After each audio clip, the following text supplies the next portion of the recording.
Hello friends, তোমরা সবাই কেমন আছো? আমরা সবাই খুব ভালো আছি। তো দেখো, ভিডিওটার শুরুতেই তোমাদেরকে দুধ দেখালাম, কারণ দুধ হচ্ছে শুভ। তো আমি চাই আমার ভিডিওতে যারা দেখছো তারা তারা সবাই সাবস্ক্রাইব করে দাও। এটা হচ্ছে মামাবাড়ির খাঁটি দুধ, এখান থেকে শর্ট তুলে রেখেছি ঘি বানাবো। তো খাঁটি দুধ কিনে নিয়ে আসছি, আর চা বানাবো না তাই তো হয় না। তো পাশে আমি চা বসিয়ে দিয়েছি, আর এই যে দুধ চাল হচ্ছে, দেখো দুধটা কি ঘন। আমাদের এখানে যেরকম ঘন দুধ পাওয়াই যায় না। তো আপনি তার জন্য একটু চা করে খাবো। এই যে জল জল বসিয়ে দিয়েছি, আর এই যে বাইরে হচ্ছে ঝমঝমিয়ে বৃষ্টি। তো এটা দুদিন আগের ব্লগটা ছিল, যার আমি এডিট করতে পারিনি, যার জন্য আপলোডও করতে পারিনি।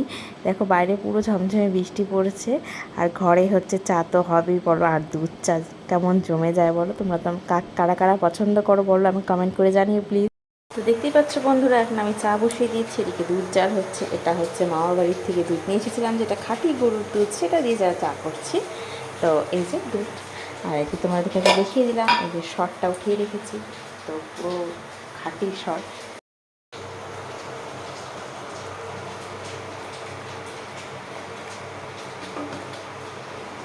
তো এই দুধটা দিয়ে যখন চা বানাচ্ছিলাম, মানে এখন যে এডিট করছি না, এখন আমার জিভে জল আসছে।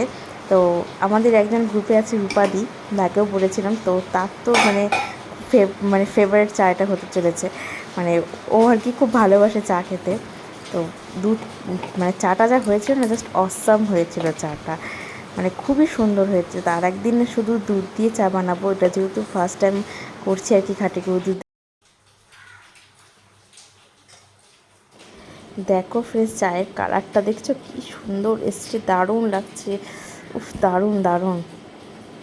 এই যে চা নিয়ে বসে পড়েছি, এক গ্লাস চা, সাথে এই যে বেকারি বিস্কুট, আর নিয়েছি হচ্ছে এক প্যাকেট নিমকি।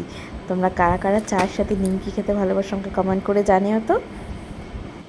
তো ঠিক আছে ফ্রেন্ড, আজকের মিনি ব্লগটা এইটুকুনি, আমি চাটা খেয়ে নিই। আর তো টাটা, বাই বাই।